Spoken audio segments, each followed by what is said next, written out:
Jared Polin, FroKnowsPhoto.com, here to unbox and sniff test this lens that everybody is talking about on the Canon side, the 70-300 f4 5.6L USM lens. Now, first thoughts on this without even opening the box, knowing the price. The price is, I have it written down right here, $15.99. Yes, that's $1,600 for an f4 5.6L lens. It's interesting. So before I get into this, let you know that I am recording this video today on the Canon T2i that Canon sent me out to play with for a while, along with this lens. And yeah, so let's get into this lens. Let's see what I think about it based off of unboxing it. So it comes with a bag, comes with the warranty, comes with the manual. It better come with a lot of stuff for $1,600. $1,600 for a non-2.8 lens is a lot. We'll get into who this lens is for in a minute, but I don't know who it's for, honestly, especially at that price. It actually comes with a lens hood. I'm pretty sure that most L lenses come with a lens hood. This is a $50 lens hood if you buy it separately. Don't forget that the 70-200 2.8 version 1 is $1,900. So for an extra $300, you're getting a 70-200 2.8. If you don't already own a lens like that, that may be my recommendation. But let's unbox this. Oh yeah, there's the extra money. It's going into extra styrofoam. That's why they have to charge you so much. Ugh.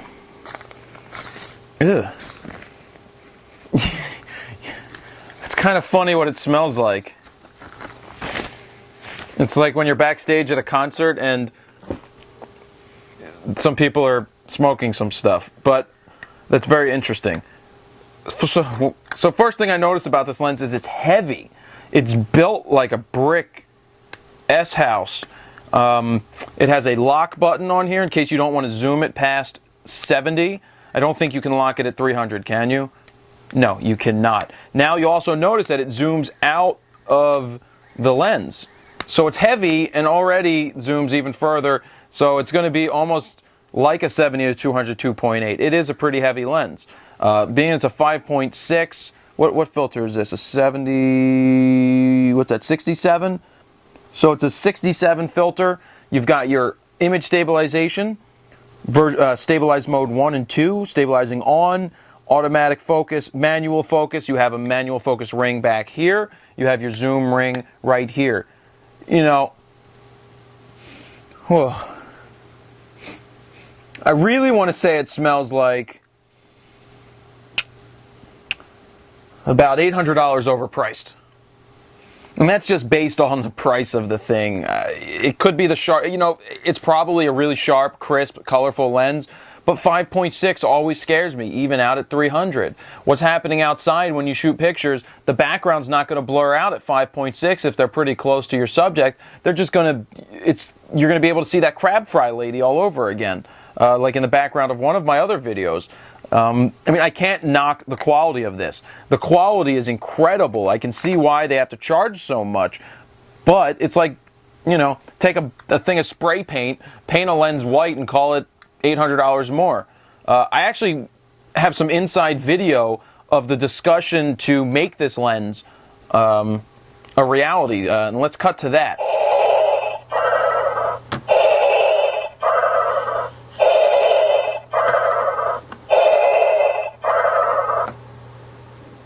Hello?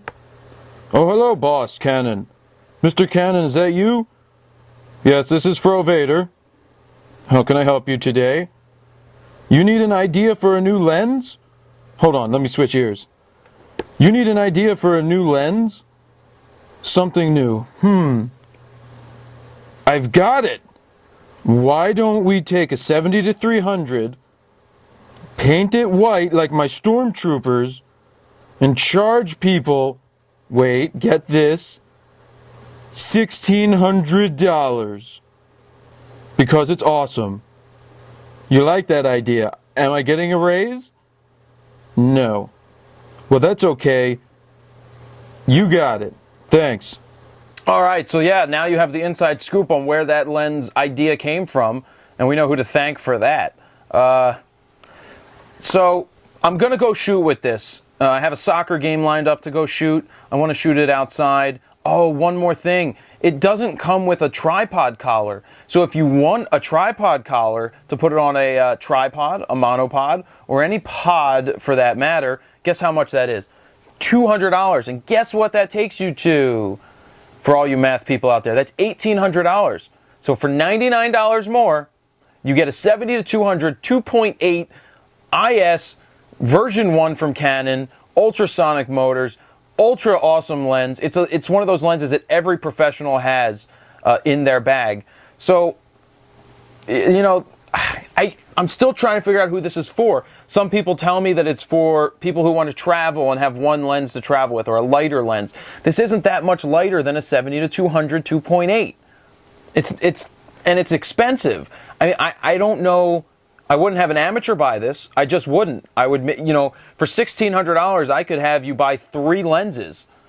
3 2.8 lenses, if not better, including a 1.4 or something like that, that would really take you to the next level getting started. I mean, if you already own everything and you want a lens like this just to carry around because it's really sharp and really clear and everything like that, and you don't like the 70-300 DOIS, and you have all the money in the world, go ahead and buy this. But this isn't, it's not one of those lenses that I would recommend for a beginner. Your beginner, I'm going to recommend 3 other lenses that you can spend $1,600 or less on and get 3 2.8 lenses, or, you know, one of them would be a 1.8 or a 1.4 possibly. Yeah, so that's pretty much that on this lens. You know, we're going to see how it works out at the soccer field, give you my feedback during the game, let you know what I think. I wanted to, you know, rip on this more. It's the only thing I could rip on is the price. I'm sure the quality is awesome. You can't knock the quality. This feels like an amazing lens. Just the price, I can't justify recommending it for people that are starting out or in the beginning stages to throw this onto their camera. But other than that, let's see how it fares out at the soccer field. Jared Poland, FroKnowsPhoto.com. See ya. Jared Poland, FroKnowsPhoto.com, out at a soccer field, going to test out what I have in this Think Tank Digital Holster 50 version 2. It's actually the first time I've used it, but it's what's in the bag that we're going to be using. So, this is the Canon T2i, but that's not what this is about. It's about the lens, the 70-300 IS-L Canon lens that everybody's touting, you know, being the next greatest thing. As you saw in the unboxing, it's a $1,600 L lens. That's expensive for a 4 5.6. But what can you do? It's $1,600 anyway. I've never used this camera. I'm gonna go and shoot with this. Gonna drop my ISO down. Let's see. I'll figure it out. So what I'm going to do is I'm going to shoot the game, take the lens cap off, and just start shooting. So how am I setting this camera? Well, aperture priority. I set it at 200 ISO. At 300, it's going to be 5.6, so you're losing a lot of light. And that's one of the things with this lens that I'm not keen on, being that it's $1,600. It doesn't have a, what's it called? Oh, there's soccer playing. Here they come.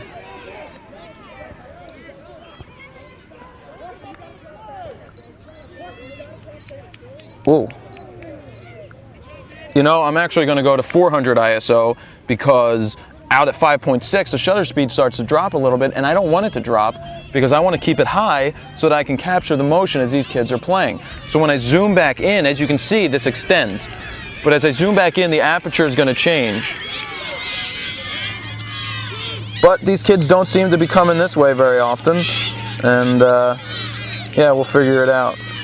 But when this is zoomed all the way out to 300, it's the equivalent of over 400, 450, I think. I mean, it's a huge reach, which is amazing. So we're shooting this game, and so far I feel that, you know, the lens is smooth, it's quick, it's silent. I left the image stabilization on just for fun, just to do it. But it's smooth, quick, fast focusing, even on this T2i. and I'm really happy. You know, it's nice. But again, $1,600 is a lot of money for a lens like this. When you could buy a 70-200 for $1,800, it's a 70-200 2.8 IS. What can you do? This lens, it's beautiful. It's built very well. It's heavy. It's sturdy. But again, it's a 5.6, and it's going to be great in bright daylight all day long. If you want to shoot all day long outside and you don't ever have a need for a 70-200 2.8 indoors, then maybe this is good for you. But I still go with the 70-200 2.8. So let's get back to shooting. Just shooting here, soccer. We'll see if this team gets down here even more, because last time they weren't. So here we go. We're getting ready to start. My focusing point is in the center. I've got image stabilization on. And right now my settings say 2500th of a second at 5.6. Yeah.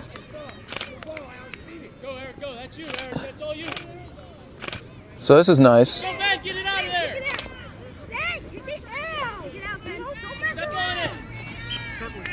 Yeah. Don't want to get run over. It happens. Let's take a look, see how we're doing here. Nice and sharp. Doesn't get any sharper than that. So obviously it's a smooth and sharp lens, but that's whether I wouldn't expect that any other way, because it's a $1,600 lens. But people say that this is a lens that you can travel with instead of buying a heavier lens, but this is a heavy lens.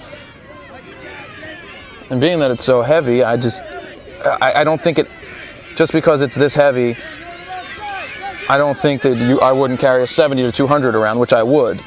I would prefer that. Also, when you're shooting at 5.6, the background doesn't blur out like when you're using a 70-200 or a 300 2.8. And you really want to be using wide open apertures to blow the backgrounds out. That's how you want to separate everything. And I have to get used to rotating this lens backwards, because it goes the other way than the Nikons. Now let's go some verticals. I haven't done those yet. Now it's obviously awkward when you're used to using a vertical grip, and I don't have one here.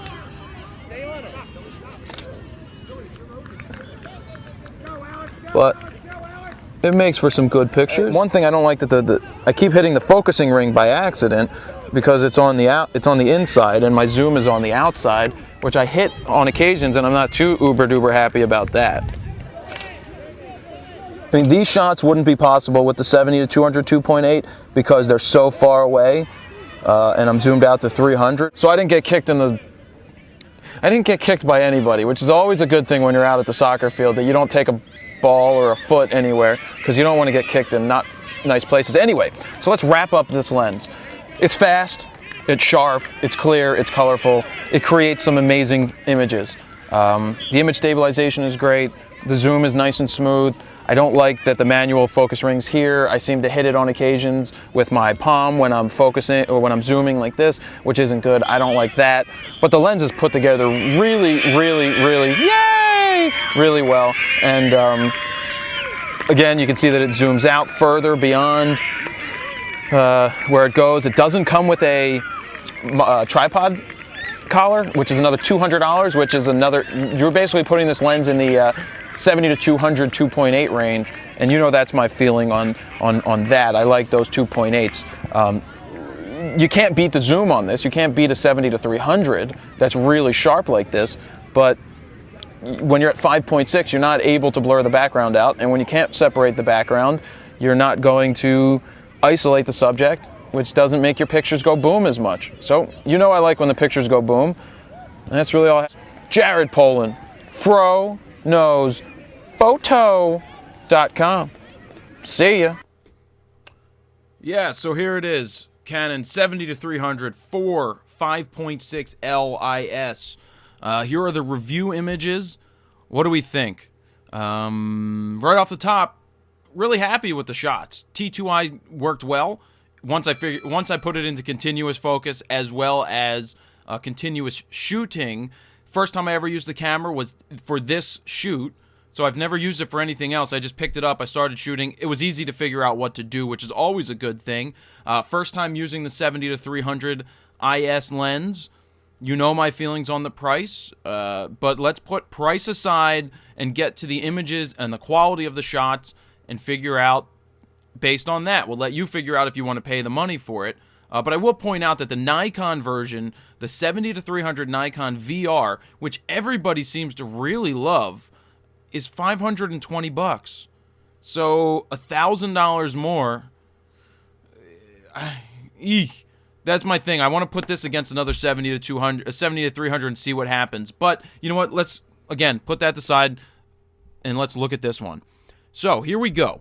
This is zoomed out to 300 millimeters, and on the video you heard me talk about this being 1.6 times crop factor, being over 450 millimeters. It's actually 480, and to have the ability to zoom out and capture shots like this during a soccer game is amazing. I would give anything to have a reach like this all the time, especially sports. That's where crop sensors, DX sensors, APS-C, whatever Canon calls them, that's where they shine in distances because you get more bang for your buck. So your 70-300 becomes a 120 to 480 on the Canon, and on the Nikon side, a 70-300 becomes a 100 to 450. So that's awesome. But as you see, the background isn't fully blown out. It's not totally isolated. That's what happens when you shoot at 5.6 instead of something that's 2.8. That's why you see a lot of the sports, well, all of the sports photographers shooting with big glass, big white glass, big black glass from Nikon with the gold rings on it, because they can isolate the subject from the background much better. But for everyday shooters, does it really matter? Yes, actually. To me, it matters. But here, very solid shot. And this was before I put it on continuous. So I locked it in, got it right, got this great shot. Left the camera on aperture priority, let it do all the work. And as we move through, this is one of the best shots that I have here. This is at 236 millimeters. So it's beyond what a 70-200 would give me. And as you can see, I focus on filling the frame as much as possible. I put the focus right in the middle, and that's what I used. I didn't think about it that I could have, if they have segmented focus. I don't know if they do. I just would have to figure it out. But look, let's zoom in. That is really, really, really sharp. Great shot. Came out of the T2i and that 70-300 IS. That is really, really solid. Separated the background better because the background's further away, but it would separate better at 2.8, of course. These guys in the background wouldn't be as distracting, but he's very isolated right here. I had the image stabilization on. Not that it mattered at 2500th of a second, but really good shot. Happy with it. Same thing, just following the game, following what's going on. Vertical at 300, not so good because they're too far away. You see how it's not filling the frame? You're going to have to crop this. That's when you start to get into issues. I'm not a big fan of cropping, as you know. Cool shot. Kid's not even on the ground. He's in the air. That is really sharp. Look how sharp that is. Look at the CR USA right on the sock. It's as sharp as you can get. That's pretty amazing. That's showing you how optically great this lens is. You know, when you put everything aside, you put the blowing out the background aside, you put the price tag aside, very, very, very solid lens. Fast focusing while shooting, easy to zoom, nice and smooth. IS was really quick. I mean, and it weighs a ton. It's a brick. It's a solid lens. $1,600, still tough to justify that for anybody, especially if you're going to be using a T2i or anything like that. But outside, bright daylight, kick-ass lens. Just more shots. We're just going to filter through these pretty quick. Action with the ball in there, always important. Kid getting ready to kick the ball, always important. Running with the ball, I let the T2i go a little bit. 2, 3, 4 shots. Any more in there? 5 shots. Really good. It did a great job exposing. You can see this is nice and sharp. As we go down, this is nice and sharp, all the way down to the ball. Isolated the kid vertically. This is at 244 millimeters. And again, this kid was all over the field, but look at the action that we're catching. We're getting that well, and here you go again. And it's just nice. So really happy with these action shots. Camera's very responsive. The lens is quick. Didn't miss focus often. I did miss a little bit. It shifted, but it really did a good job keeping up with it. A lot of you guys are going to say, oh, I always rip on Canon. It doesn't matter what you have. I recommend the Nikons most of the time to people that ask me because I personally shoot Nikon. That's just what I do. But using this was very easy to use. Put a camera in my hands, I'll figure out how to use it, and it should be the same for anybody. So really, there is no debate. It's personal preference that it comes down to. I have my reasons for using Nikon. People have their reasons for using Canon. But go out and shoot. That's all that matters. And this is solid. Solid again. Just wanted to show you, the ball frozen right there. Some dirt flying off the shoe.